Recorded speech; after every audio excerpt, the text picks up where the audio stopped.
Welcome today in front of me XIAOMI Poco M3 Pro 5G, and I'll show you how to adjust ringtone volume on this device. So first you should go to the settings and scroll a little bit down to the sounds and vibration section. Now just here, as can you see, we got the calls volume panel. Just to change the volume of your ringtone, swipe with your finger here to the left or to the right side. And also here we get on the right side of our device the volume buttons.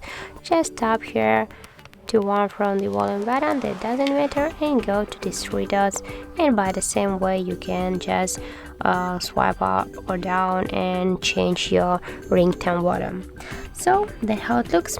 If you find this video helpful, leave a like, comment and subscribe to our channel.